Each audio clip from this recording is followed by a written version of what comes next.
and mirrors. This episode is brought to you by Neptune, by Pluto, and by Uranus, the only three planets in the entire solar system that don't happen to be in retrograde right now. And now here's a song. Went the little green frog one day. Went the little green frog. Went the little green frog one day till a heart went gunk, gunk, gunk. All right, now here they are, your invenerable host, Carlos Kareem Wyndham. Hey, everybody. It's a whole fucking world out there, isn't it? It is 420.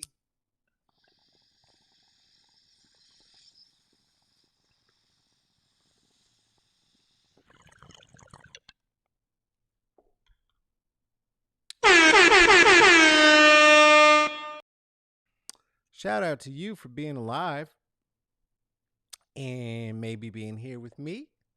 And if you've chosen to do that with any of the time that you have left on this planet Earth, thank you. I sincerely appreciate that. It matters. It matters deeply. Things matter. Things matter. Like Black Lives Matter. That matters. The census matters. Have you filled yours out?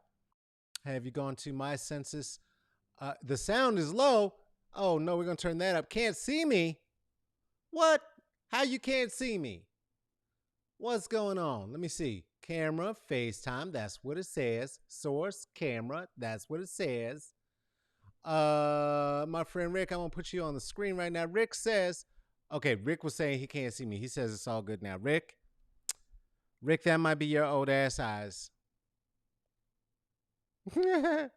How you doing? How you doing, Rick? What's going on, Ricardo? So good to see you. Yeah, I hope you're good. I hope everybody's good. And as I was saying, if you've chosen to spend any time at all with me, I thank you. It matters to me. Everybody doesn't get to spend time where they think they're going to spend time. We have a bunch of things to get into today, so let's get in, and then we'll get into some other stuff. Census, right? My census, 2020. Please, my census 2020 .gov. Go there, fill out the census. It takes 5 minutes. Please do that. Hey, off the top, we're gonna say this at the top of the show, so we don't have to get into this bullshit later. This is a thing that I do under the philosopher's tree here to chat with you folks. Each and every Monday through Thursday about 4:18, so I can be here at 4:20 to smoke with you. And I'm going to always do that as long as we are stuck under the tree. How did we get under the tree? Well, that started with COVID, and then there were some protests that have not stopped, and then there was a fire all over the West Coast, and so now it's still COVID, and so we're still in lockdown. So I will be sharing this with you for absolute free all the times. What I would appreciate is if you would share it. If you could share this on your page, mention that you're watching it, share it on your page right now. There's a share button right there if you're on the Facebook. If you are on YouTube, do the YouTube things. Hit like and subscribe and do that. That's what you can do. If you would like to contribute to the well that we have going on here, you want to put a little something on it, that's great. You could throw $5 on it for me. You could do that at Venmo at Carlos-Wyndham. You could do that at Cash App at $CK Wyndham. You could do that at PayPal /me CK Wyndham. Seki Wyndham. Gaseki Wyndham. CK Wyndham. And it would be lovely if you would be willing to do that. Some people have chosen to make a firm commitment, and they are part of the community here at Smoke and Mirrors. They joined at Patreon, Smoke and Mirrors CCB, and became a patron of this program. And that would include Ruthie, Erica, Amber, Aaron, Seth, Lisa, Kristen, Renice, Michael, Natalie, Juliet, Tarika, and Tracy. And if you join them at any level from $5 or beyond, you will hold your very own Carlos Kareem Wyndham trading card. It's got jokes on it. Oh boy. That's it. That's what I am. That's all of it. If you would like to, if you think you want to advertise here, because you're doing a thing, you have a thing you want to outreach, sure, get at me. We can talk about that. We can talk about that. Get to me at Smoke and Mirrors CCB at Gmail. We'll talk about that at the end of the show as well. Um, how's the Armageddon treating you? Gently, I hope. Um, I mentioned at the top of the show that this show is brought to you today by Uranus, Neptune, and Pluto because those are the three planets that are not in retrograde right now. So if you have been feeling it, the way that I know you have been feeling it, there are reasons why. It is not just you. It is not just you. The planets are out of whack, and so is your government. Your government is out of order and non-operational right now. Society is crumbling, and it's having an effect. How's it treating you? How's it treating you? Me? Woo! I am getting buggy a little bit. My daughter, is suffering from a bit of the PTSD thanks to Portland Public Schools and online schooling. So that's fun. That's fun when your child finishes a classroom assignment and then they're in tears. That's dope. That's dope. That's how you know the education system is doing it right. I also heard that a child had the police called on them because the teacher or another parent saw a fake gun, a toy gun, in the child's Zoom. And a lot of parents have shown their butts on accident. So this experiment is going fine. This is great. We've got the leadership to get it done right now. We got just what we need. Hey, the retrograde is affecting a bunch of things. So we'll get to that later. Here's the thing I want to say about this situation right now in the PPS. Fuck PPS. Do you see this here? That is theoretically 2 days, 2 days worth of servings of food for my 11-year-old child. They served her peanut butter and some jelly without bread. There were a couple of rotten tomatoes in there as well. You'll notice there is a cheese hunk, wedge, I don't know, and everybody's favorite 1% milk. So she's thrilled. I'm thrilled. And god damn, the education system's going well. Oh boy. Oh boy. Oh boy. It is quite a bit ridiculous, is it not? So the tears today, that was a thing. That was a thing. Also, maybe the family car may have been stolen from the co-parent's house and completely trashed, maybe. Theoretically, allegedly. And so, whoopsie daisy, gonna be dealing with that in short order. Oh, holy shit. Also, if you're tuning in today, you may be tuning in because I've been saying for about a week that I was going to be here with Pierre Adeli. Pierre Adeli is an actor. Pierre Adeli is what many people call him. That's not how you pronounce either one of those names. And you know, I am a fancy.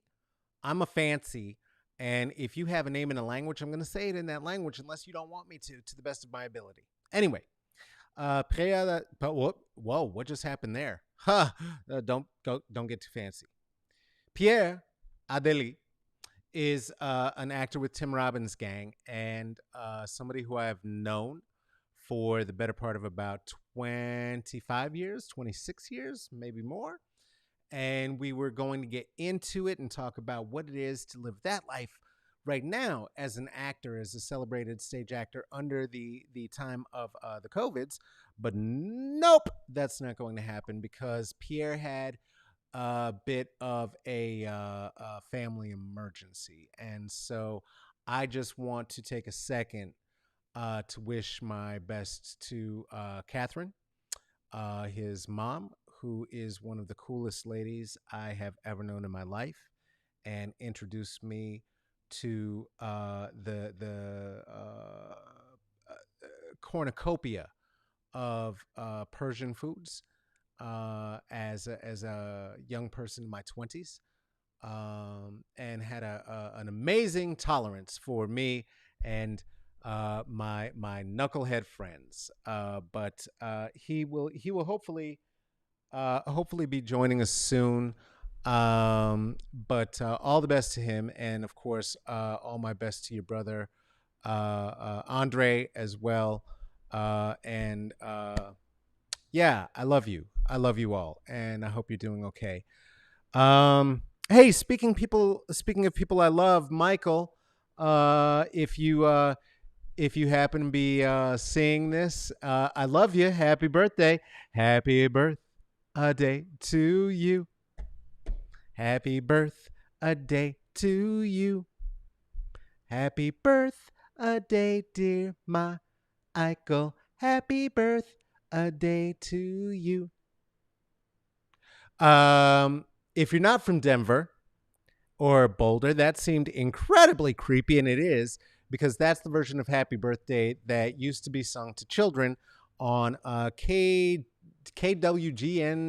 Channel 2 in Denver on our local morning clown show, like the Blinky the Clown show. So anyway, Michael is the person who dared me to get off of my treadmill and led to the last decade plus of me running around in the streets and the hills of this planet. And we have shared quite a lot. And I love you, Michael. And I hope you're doing well today. I hope you get a couple miles in. Do you have a warm bevy? I do. It's time to replenish fucks because I'm out. Woo. I say that a lot. I think I'm getting catchphrases. It's what happens to people who put themselves in situations where they talk in front of people all the time. You find you have these little idiosyncrasies and pickups. You can tell how tired I am as well because I'm having a hard time saying polysyllabic words. But I'm going to keep cranking it out. The Titanic is going down, but we might as well have some nice music. Do you know what I'm saying? Might as well have some nice music. So fuck PPS.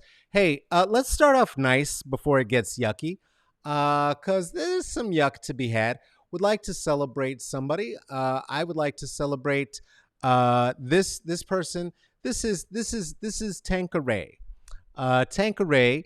Her real name is Stephanie, and she is a feature on Real Humans of New York. And on Real Humans of New York, she has a couple of stories that have gotten quite a lot of traction. She's something of a storyteller, something of an entertainer. Look at the personality in her face. And let me tell you something. Black don't crack, but it does get these weird Morgan Freeman freckles first. That's the first part. And then we look great and the same until we're about 70 or 80, and then all of a sudden we look like apples. And but you know what that means? That means you've had a life. You've had a life. And Tanqueray has had a life. Tanqueray's real name is Stephanie. Want to shout her out. I would like you to go to Real Humans of New York, and you can read a bit of her story yourself. I'm going to share with you at the end of the program one of the stories that she shared that just, chef's kiss. It is so delicious. But I don't want to get into it here. I do want to say, though, that Tanqueray is also having a bit of a hard time. And there's now a GoFundMe for Tanqueray. The stories that she's been telling have been so amazing that the folks from Real Humans of New York were about to make a podcast, right? They essentially they took and collected, it did interviews, like 32 interviews or something like this, just hours of stories. And they were going to make a podcast. Your girl fell on a bit of a hard time right now, and so now there's a GoFundMe. Again, plans are out of alignment. I wish it stayed happy right now. To help her to transition with as much dignity and comfort as possible. And it's amazing because when the GoFundMe opened, the goal was to maybe get $300,000 together. It would at least provide Stephanie with some dignity, right? A little bit of peace, to have home care, to have some people checking on her, maybe some meals prepared, what have you. And they are now well past 400,000. As you know, if you've been in a life, it is important and urgent that you are able to pay these bills, because if you can't, they end up falling to your family. One of the things that we don't talk about when we talk about the systems of white privilege that I often talk about, white affirmative action, included that on one side of it, there certainly is the fact that there's white wealth and generational wealth. On the other side of it is there's black generational debt. And so if this is a debt that's occurred, then that falls on Stephanie's family. And so intergenerational debt begins to happen. And so this is something that will help. And many of us need help. And it is wonderful and thrilling. And I love that that much money has been raised, that it's been well over $400,000. It is fantastic. Do look at the stories in Humans of New York. This is being shared right now by my co-producer Tracy, on the feed, either in the Smoke and Mirrors page or on my page.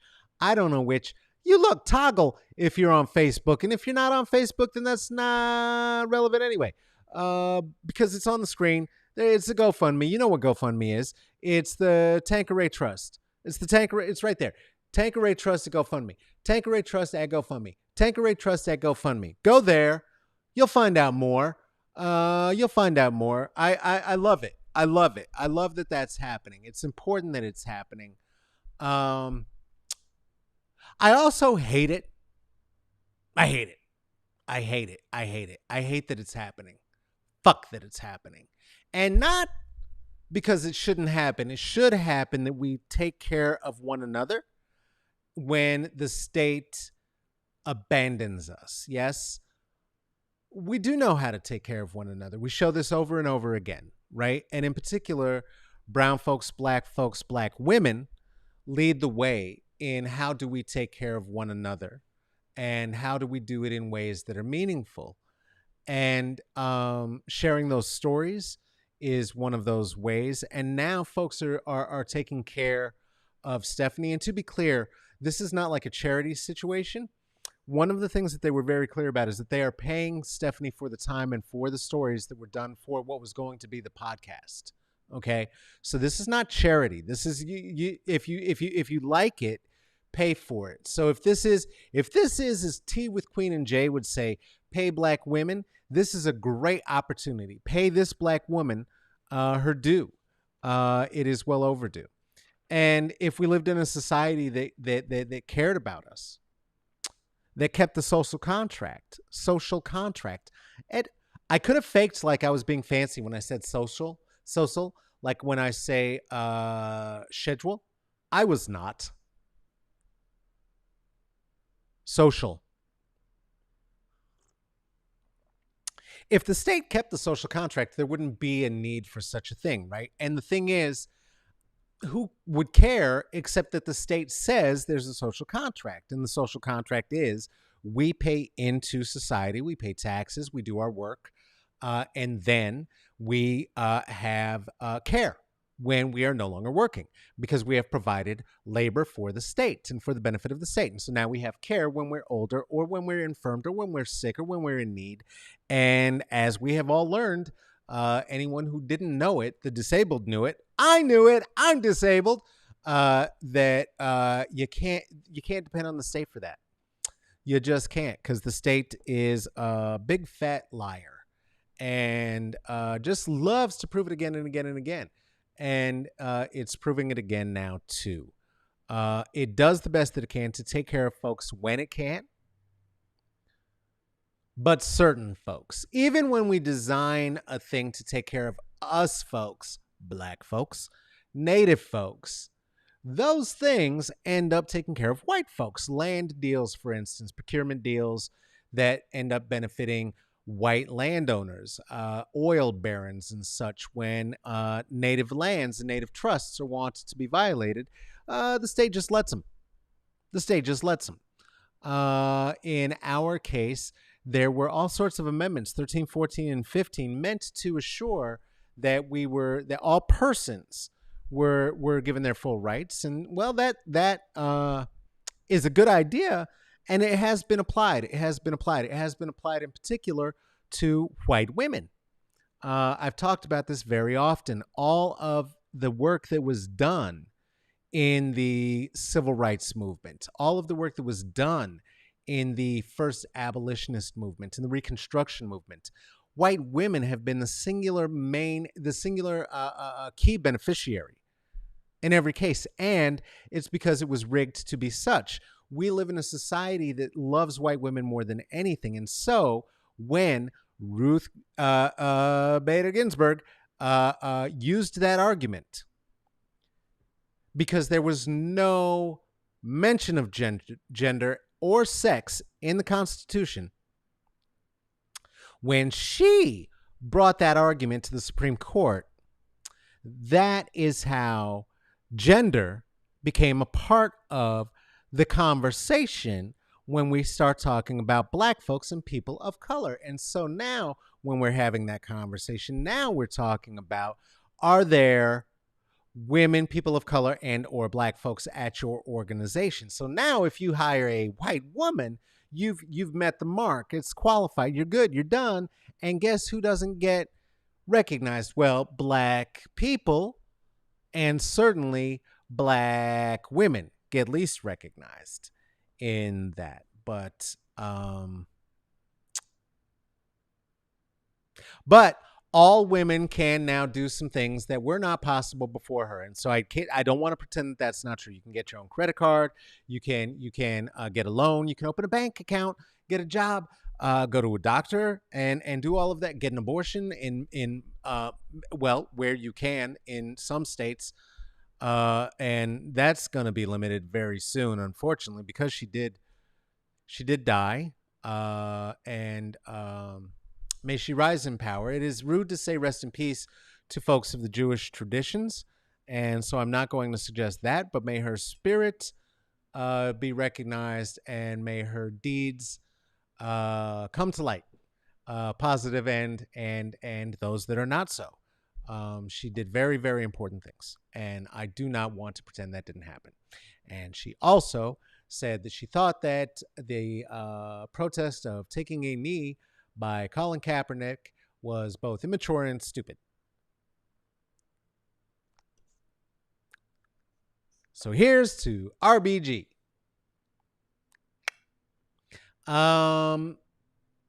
It is a problem that she's gone now because, of course, the big bag of hate and jizz that is not running the country, being run by Stephen Miller to run the country, and Putin is now gonna try to fill a Supreme Court vacancy that is there because she's not there, and in what would be record time, and against a bunch of promises that were made and on record by Lindsey Graham and other Republicans. And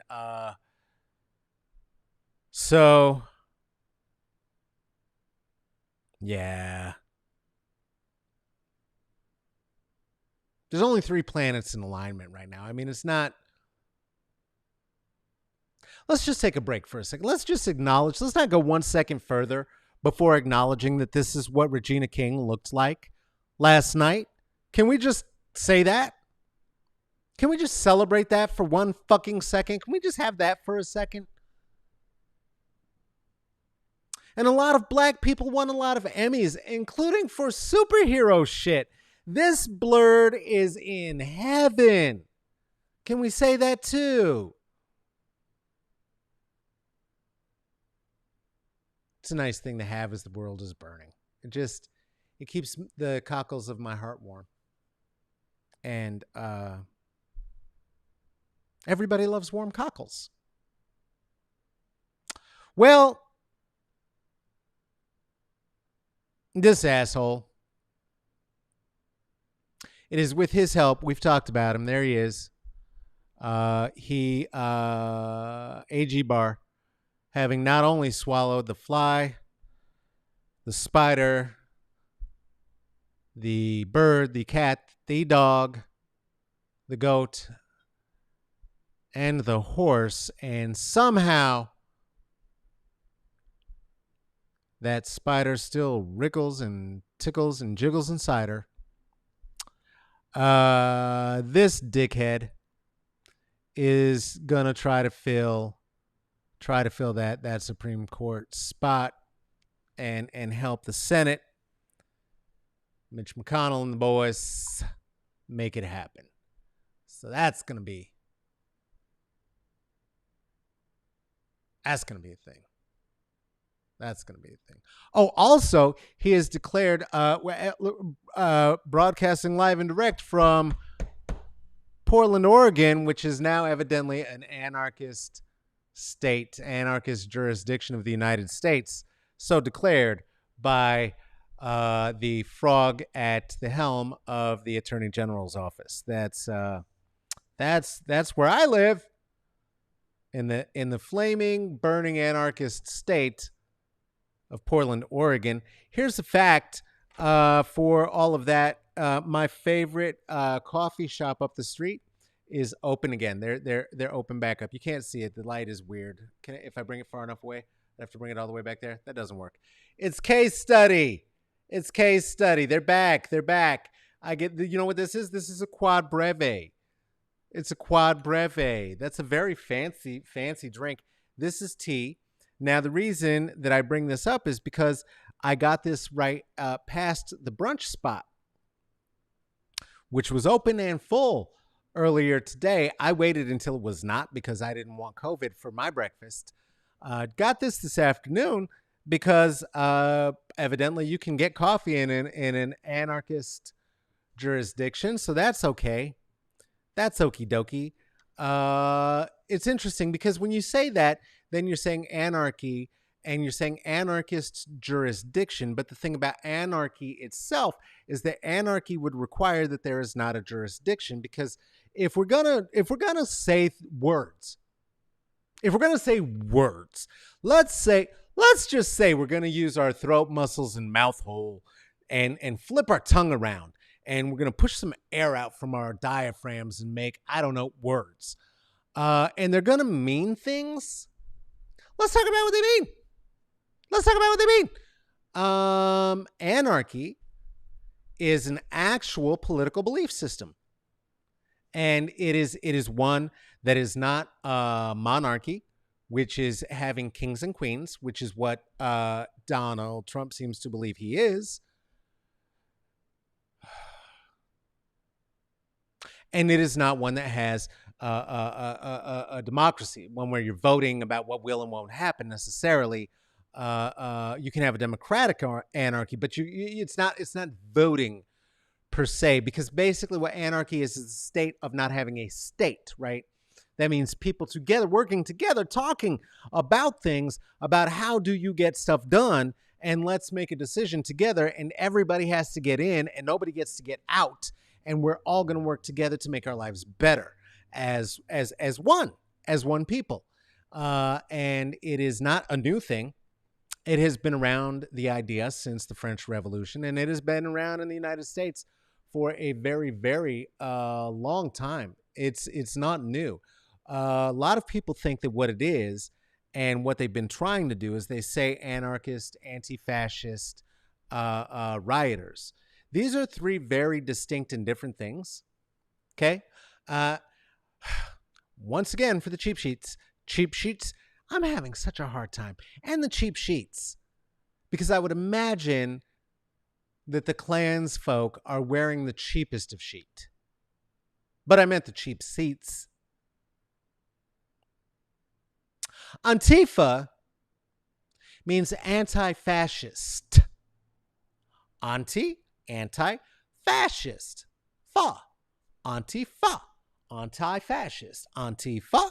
Anti-fascist. Now, fascist here in the United States means Nazi, a la Donald Trump.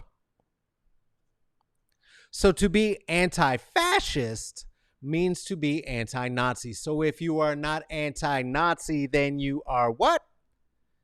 If you are anti-fascist, then you are what? It's math, pro-fascist. And if you are fascist, you must be stomped. It's just, there's rules to this. There's rules. I didn't make the rules. I think that is the 11th commandment. Some people get very confused and they think that what anarchy is what's happening at the protests where the police are rioting and shooting and wounding people who are exercising their First Amendment right. Funny, First fucking Amendment. The very, like, number one, before everything, First Amendment right. They're in the streets and getting shot at and such. And then there happen to be responses to it. Some of those are not great, and some of those do have violence in them. And then the state has been doing things like assassinating people, which have been cheered on by, again, Donald Trump. And the only police we would have to take that to would, of course, be the Attorney General, that, again, being the man full of the flies and the horses, dogs, and such, A.G. Barr. Well, here's the thing, though. What fascism ain't, according to Noam Chomsky, it is not people running around the streets, breaking store windows. It's a conception of a very organized society with as little control and domination as feasible. And it is not necessary. I want to be very clear about this. This is not necessarily a thing that is meant to be violent. In fact, there are folks, there are reasons, there are ways that you can never, ever, ever, ever practice violence and be part of a movement of anarchists. Okay, we want to be clear about that. There are pacifist anarchists. Gandhi, who also was a racist, believed, and maybe also a rapist, certainly, believed also in anarchy. Okay, so your heroes believed in it as well. Here in the United States, one of the biggest moments in the movement around anarchy, in the political movement around anarchy, happened at Haymarket Square. Okay, now this was in Chicago, and I got to look down. I got dates and shit because I have to. Long time ago. Look at the picture. That's an actual photograph. That long ago. It was 1886, actually. It was in 1886. I got to find a better place to hold this. Otherwise, I'm doing this shit, and it looks like I'm trying to, we've talked about that before. 1886. It's the Haymarket Rebellion, also referred to as the Haymarket Affair, Haymarket Uprising, what have you. Anyway, it was a march. Okay. And it was people who were protesting. You know what they were protesting for? It's a thing that you may be familiar with and you may like a little bit. It was for an 8-hour workday. Because prior to protests from anarchy and anarchy-fueled anarchist-based groups, anarchy, without it, the labor movement wasn't doing what it was doing, and we certainly wouldn't have 8-hour days. You wouldn't have a weekend. You wouldn't have your vacation. That awesome healthcare package? Yeah. Thank an anarchist. Thank a protester. Because that's why you got it. They were out there fighting for the 8-hour day. And guess what happened? I don't know. I have this theory that history doesn't exist. And here's why. Because when I tell you what happened, it's going to be the same. You know what happened already because it's the same thing that always happens. It's the thing that's happening here in Portland right now. People gathered in the streets, and then the cops rioted. The police rioted. And as the police rioted, they killed someone. Now, after the police murdered a protester, somebody, we don't know who, somebody, we don't know who, threw a stick of dynamite. Maybe 7 cops were killed. For sure. And maybe also 4 civilians. And then maybe, arrests were made. And there they go. There's the arrest that got made, right? And so they arrested these 8. And of these 8, 7 were hanged. By the way, don't say hung. That's improper. Hung is for laundry and shit like that. When we're talking about a hanging, like a person was hanged, they were lynched, they were hanged. They were not hung. Okay? I know, it's a picadillo. It's my own white supremacy. I'm sorry. I don't know what to tell you. Anyway. 7 of these 8 were hanged. The other was sentenced to 15 years. That sentence crushed the person's brain, and they then committed suicide, maybe, in prison. They were anarchists. They were tried as anarchists. Of these 8, 0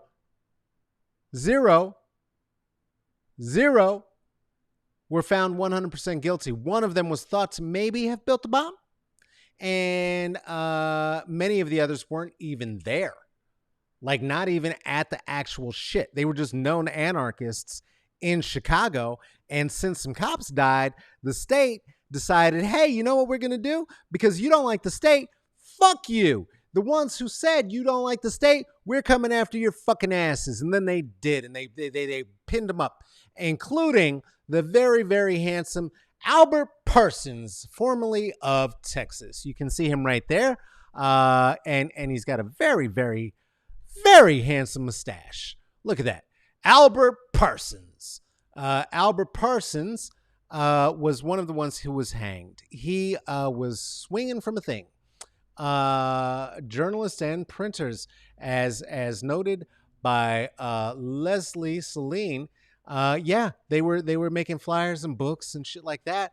And information is not the friend of the state. I think you may have heard recently a certain president saying, they don't like it when I say it, but I'm going to say it again. The press is the enemy of the state.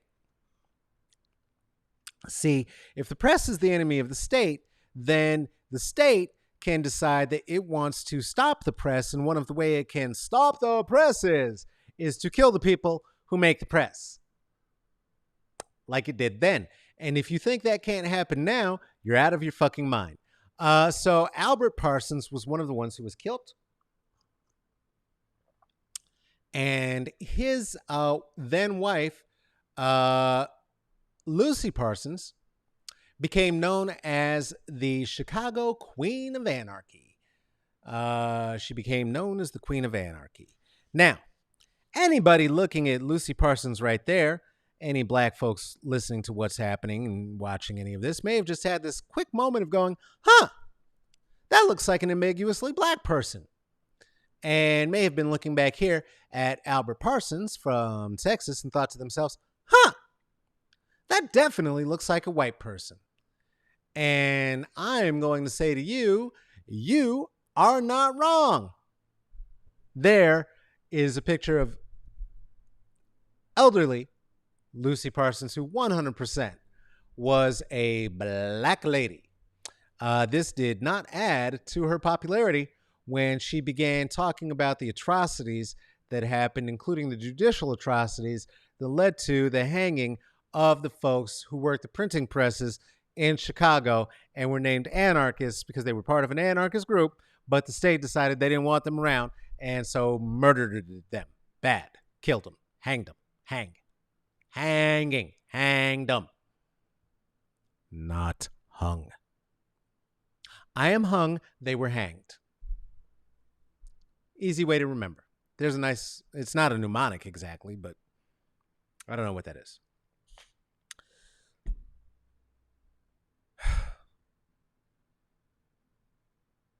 Believe it or not, Lucy faced a lot of racism. Cause white people. And when you add anarchist plus black people, that that that means dead people. And Lucy knew that. And Lucy was light skinned. And so there were people who referred to her as Lucy Rodriguez. And I'm sure they said Rodriguez. And many of those folk assumed that perhaps she was Mexicana. I think that they assumed that because they were more comfortable with that idea than just looking at her face and realizing that she is a blip, blip, blip, blip, black lady.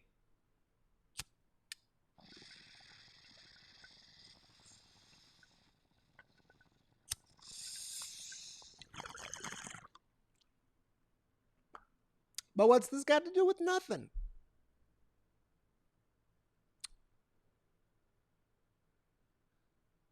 Does it got nothing to do with nothing? Well, it does a little bit because, again, the reason that we're having to talk about the fact that there's a history of anarchy, the reason that we're even having to talk about anarchy at all, which seems a little silly because there are no proclaimed anarchists involved with anything happening in this country right now that I'm aware of. Certainly no anarchist organizers of any level who are organizing under the banner of anarchy. The state, again, has been looking for some time for a way to deal with what has become known to them as the Black Lives Matter movement, which is an interesting phrase because the thing is, I've also heard a lot of black people refer to the Black Lives Matter movement, which is interesting because there is a lot of movement that was born of the Black Lives Matter, what's the phrase again? Philosophy and idea. Again, a philosophy and an idea coined by 3 black women on Twitter who made a hashtag that turned into a uniting umbrella for people to be in the street saying, hey, guess what? The state is fucked and you've been fucking us for a long time. And now even white people are like, you know what? I don't want to be complicit in your bullshit. I'd like to not be part of this. And so I'm out here saying it now too. And now there are many, many black people saying, well, why are white people out saying Black Lives Matter? This is our shit. But we're not, let them be on the front lines. We need them to be on the front. I'm not going on the front lines. I don't want to be shot for this shit because we've been surviving since they brought us here against our will. Many of us, many more of us were here prior to that, before they're not against our will, who were then enslaved under the same fucking rules. So, no to these black folks. Black people do not need to stop it because people are sick of Black Lives Matter movement. That's not there's no way. Who would you like to tell to stop it? It's a rhizome. There is no beginning or end of this thing. This is a movement. This is not a moment. Who do you want to make? Hey, stop it now. There's no one to make. It's an idea. It's an idea. Right now, anarchy is nothing but an idea. It's a utopian brigadoon where there's no state and we're all taking responsibility for ourselves and we're not paying taxes to go and build bombs. Instead, we're just fixing streets and shit and building up our own neighborhoods. And now I live in an anarchist jurisdiction. Again, a contradiction of terms. According to who? This motherfucker. You serious right now? And what would it mean? What would it mean? What does it mean precisely? Let's just say he could do what he wants to do. All right? Let's just say this motherfucker makes this an anarchist jurisdiction. What does that mean? Well, that means he wants to withdraw federal funds from those cities. He wants to withdraw federal funds from New York, from Portland, and from Seattle during the time of COVID, during the time of the wildfires, and during the time of the protests against the very administration that he is out here bucking for. Holy shit. Oh, P.S. He also would like for prosecutors to try protesters in these anarchist cities under the Sedition Act, making it legal to do what? To kill them. To kill them. Why? Because according to the rules of sedition, that would mean that these mythical anarchists are actually planning to overthrow the state. Now, no one has ever said that. Ever, never, never, never. What we said is, hey, defund the police. Well, I said abolish the police. What the moderates came out with to try to kind of like not piss off their mommies and daddies, to not lose the fundings at their nonprofit organizations, was defund the police. All right, fine. Defund the police. New York defunded the police by about $1 billion. And they were going to use that money to actually create programs that would make not necessary police policing people.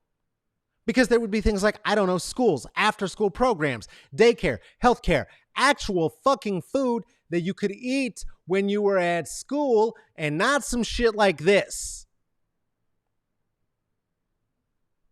That's kind of what they were after.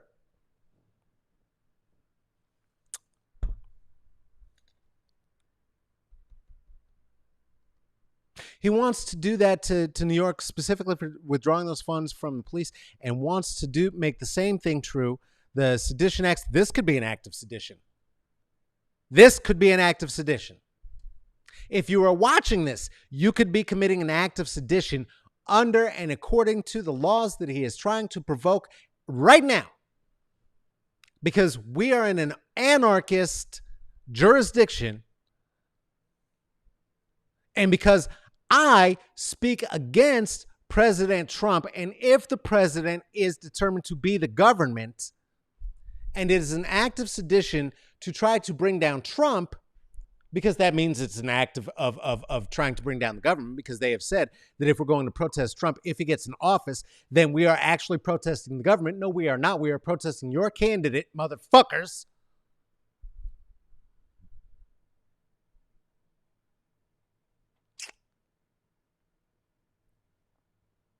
Well, that's what he wants to do.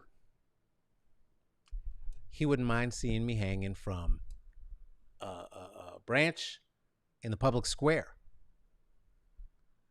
Some of our past guests. Do you remember some of our past guests? Kat Hollis was here, organizer of Black Strippers PDX, and is organizing a lot of action in the streets. That might be somebody that they go after. Why? Because she's black, she's charismatic, and she is doing things without permission of the state to help people. Because if you combine what was said by Attorney General Jeff Sessions around black people being black identity extremists, and that being the biggest problem in the United States, rather than the white identity extremists who make up the Klan, the police, all of those other folks, you know, the actual threat to the United States, the Tiki Torch Boys and the police. If you take those two things, then that means all of your black folks who have any public voice would be the first to have to go. Because otherwise you're not going to frighten white people into behaving and back into their place in the racial hierarchy, such that they are producing for the state so that they can again keep the coffers of the aristocracy full. That's the VIG. That's the game. There's no other plan. Fuck the planet, fuck the air, fuck you, fuck your kids, fuck your mom, fuck anyone you ever fucking believed in. Essential worker means slave. That's the fucking plan. And you better get ready, and you better fucking vote, and you better go do your census. Let's have something nice in a second. That'd be good. Hey, guess what? On Thursday the 24th, I'm going to be joined by Lil Milagro Enriquez. And Lil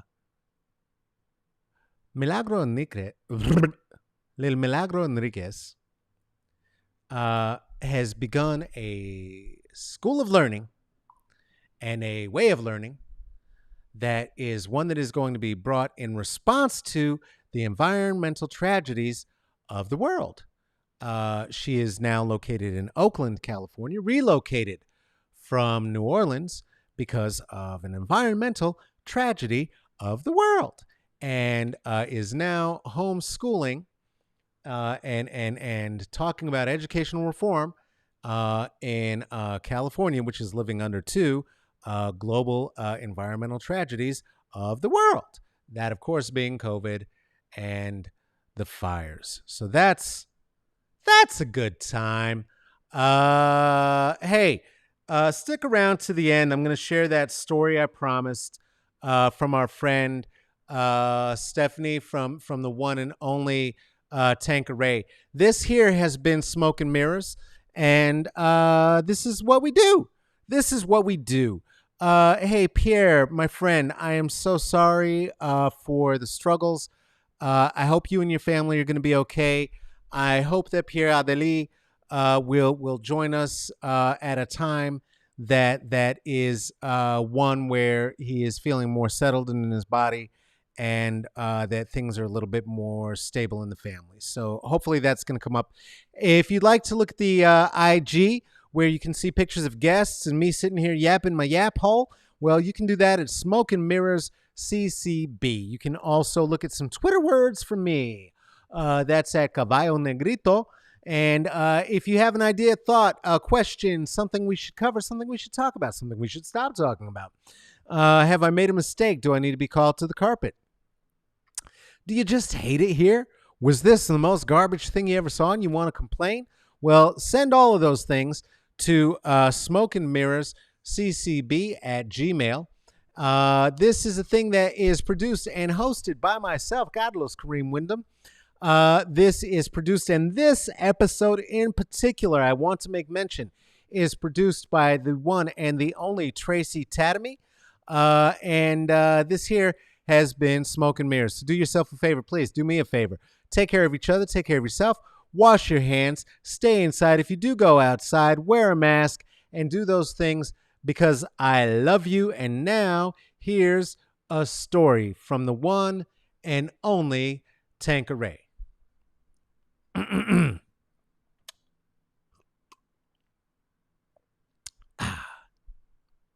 The scene was different back then. All the adult clubs were mob controlled. It all flowed up to some guy named Matty the Horse.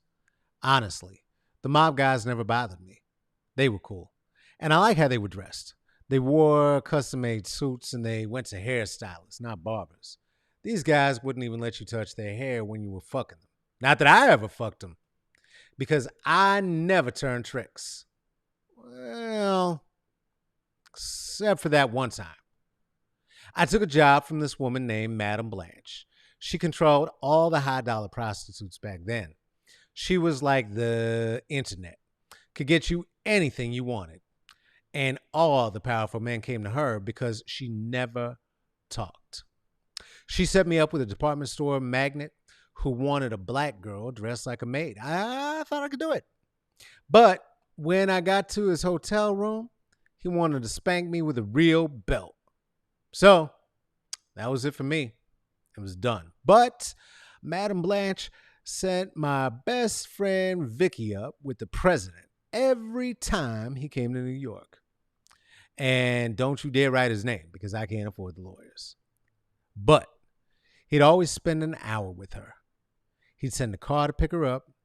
He'd bring her to the hotel room, put Secret Service agent at the front door, and get this. All he ever did was eat her pussy.